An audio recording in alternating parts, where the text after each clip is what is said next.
dans le chapitre 11 de l'Apocalypse, parle d'une ville, appelle l'épouse de l'agneau. Cette ville est celle qui descend du ciel, la nouvelle Jérusalem. Près. Pourquoi la Bible appelle-t-elle une ville, l'épouse de l'agneau? Cela signifie que le pré donne le royaume des cieux. Son fils, alors. Cette ville est appelée l'épouse de l'agneau. Lisons un peu. Sur le mistre de l'épouse de l'agneau. Ah, il est dit ici, tenant les 7 coupes, remplies des 7 derniers flots. Parmi les 7 anges, l'un d'eux vint me dire, viens ici. Je te montrerai la Marie, qui est l'épouse de l'agneau. Te la montrer.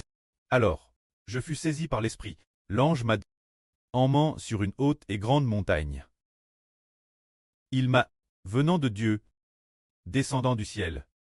La ville sainte, la nouvelle Jérusalem, montre. Se dire. Il est dit ici, l'épouse de l'agneau est, la Marie de l'agneau. Et en fait une ville, nous disons, l'épouse de l'agneau. N'est-elle pas les 144 Marie? Comment se fait-il qu'ici, le royaume des cieux, soit considéré comme une Marie, considérée comme l'épouse de l'agneau? Ah, il y a 2 raisons ici. La première est, l'épouse de l'agneau, parfois, est représentée par les 144 Marie Céleste, et parfois, par un royaume, une ville, sa Marie est, une ville compare sa Marie, tout comme, dans le chapitre 12 de l'Apocalypse, il y a une femme enveloppe du soleil. Cette femme avec la lune sous ses pieds.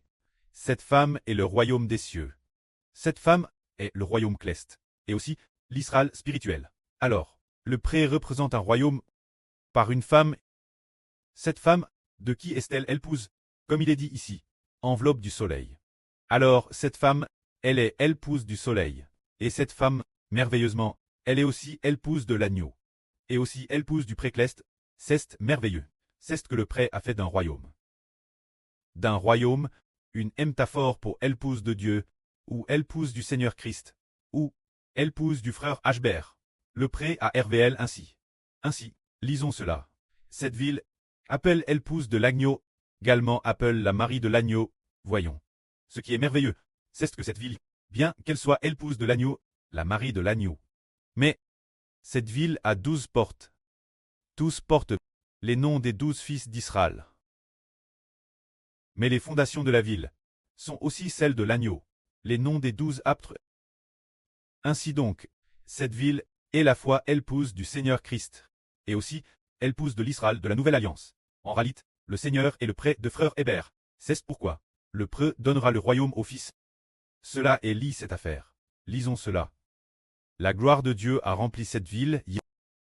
La gloire de cette ville est comme l'éclat d'un rubis, et comme un jaspe cristallin, blouissant. Elle a une muraille haute et grande, avec 12 portes. Devant les portes se tiennent 12 anges. Sur les portes sont écrites les noms des 12 tribus d'Israël. L'Orient 3 portes. Au nord 3 portes. Au midi 3 portes. L'Occident 3 portes. La muraille a 12 fondations. Et sur les fondations, les noms des 12 apôtres de l'agneau. Merveilleux. Il y a 24 personnes. D'abord, les noms des 12 fils d'Israël sont écrits sur les 12 portes, et aussi les 12 apôtres de l'agneau. Comme fondation de la ville, chaque fondation porte le nom d'un apôtre. Cela signifie que cette ville donne l'agneau, et aussi donne Israël, tant la fois le royaume d'Israël et le royaume du Christ. C'est le mistre de la vie. Bien exerce, ce royaume est donné par Dieu au Seigneur. Et aussi, frère Hbert, que la gloire soit auprès et au Seigneur. Amen.